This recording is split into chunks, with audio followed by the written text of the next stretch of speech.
recording of Devashish Bhattacharya doing the slide guitar thing, right? And on that recording was Samir Chatterjee, who has been my teacher for the last 12 years. And when I heard that recording, I was into the guitar, but I was almost like more taken aback by the way that the tabla could make these vocal sounds that I had never heard before.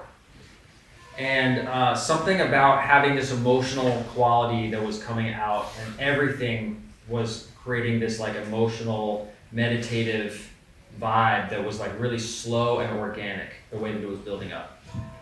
I feel like it was kind of like some fluke thing that Samir had come to do a workshop at the new school where I was studying. And he spoke about some things that I had read the night before, and I just like was immediately drawn to him that I want to study with you. I thought that he was going to teach me a bunch of, complicated math or something really quickly, and it was going to be like, I'm just being honest here, right? Because when I was like 19, I had a lot of ideas of how life was going to go. And one of the things that I thought was going to happen was that someone was going to tell me the answer, how you can make your music complicated, how you can make your music challenging, and how, it's going to just, that's the way. What he told me was that I didn't know how to do 3/4 on the first go. And I had to go home and practice that. And I trusted that he could show me something beyond that.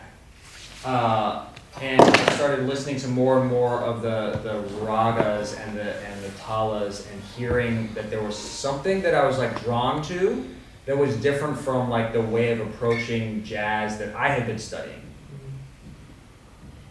For some reason I don't gravitate towards like playing the blues, but listening to Indian classical music made a lot of sense to me. And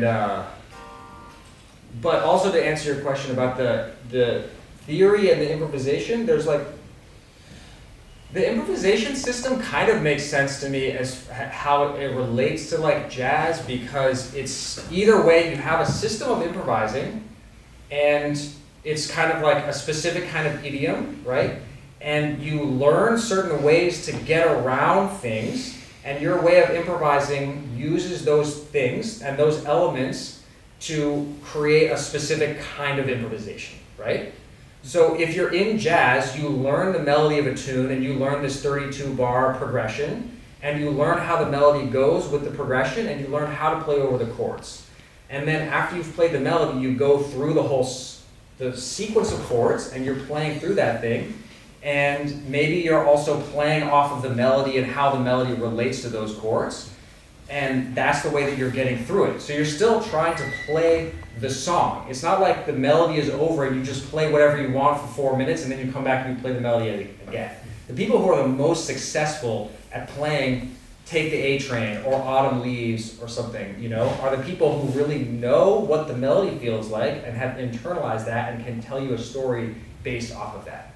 Or spin it off into another version of that story that's like a retelling of the story.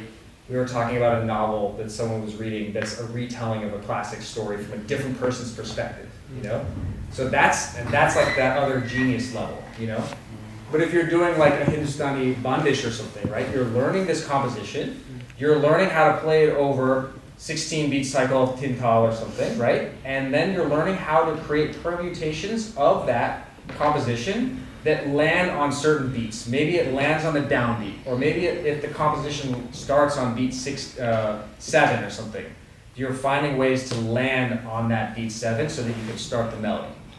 And you learn these different ways to get around the raga, because each one maybe you have 2 ragas that have exactly the same notes. Maybe they both have the same thing as our major scale that we're used to, but they have a slightly different way that they get around them. This is kind of similar to like looking at chord changes or something, except it's a purely melodic way of getting around this scale.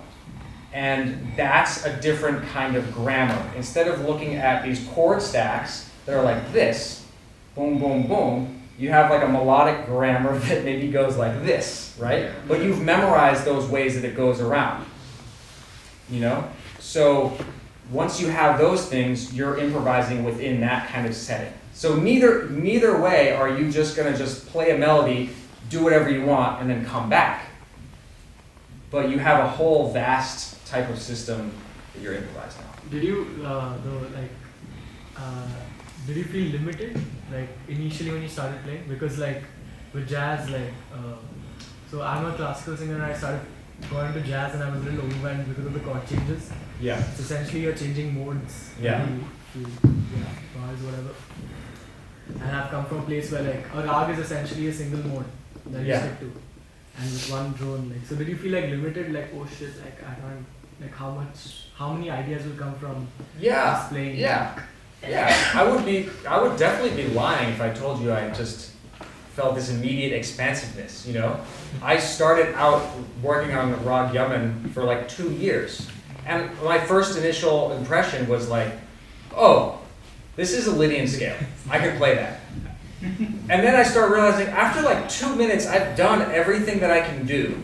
How is it that someone is singing me these 3-note phrases and I'm repeating them and every one of those feels different, but then I've exhausted all of my ideas in Lydian in 5 minutes? This is, this is funny. It's kind of bringing out memories for me. Getting a little emotional. But this is like this humbling approach, right? 7 notes. There's only one difference here. If you're not familiar with Rag Yaman, it's basically a Lydian scale, but if instead of starting on C, when you do the ascent, you just start on B and you skip over C and you go straight to D. So it could sound like, or, and then going back down, just Lydian scale. But I can exhaust everything in Lydian in 1 second, right? Yeah. So I felt limited at first, and then I started to realize that there was all these other ways to get around those melodies.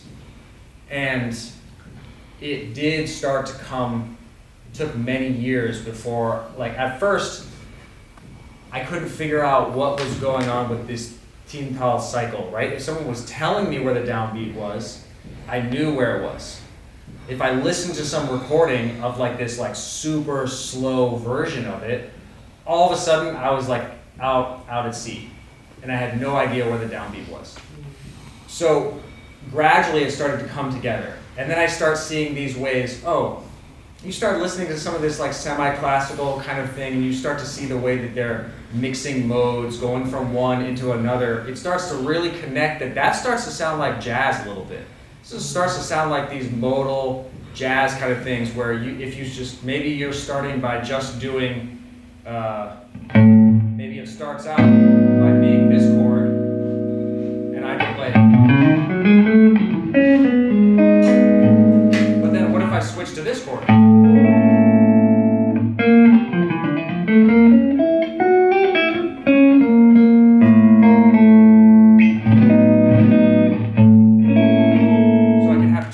That's the same thing as if I switched from one raga to another raga. And has it changed your way of playing jazz? Yeah. One word answer. So some of this is composed, some of it is purely improvised. I don't necessarily know exactly what I'm going to do right now. But maybe I'm not specifically thinking in terms of what scale I'm playing. I'm maybe not specifically thinking of like a certain raga, but I move around based on trying to follow my ear, how I'm going to lead from one place into a slightly different flavor, one at a time.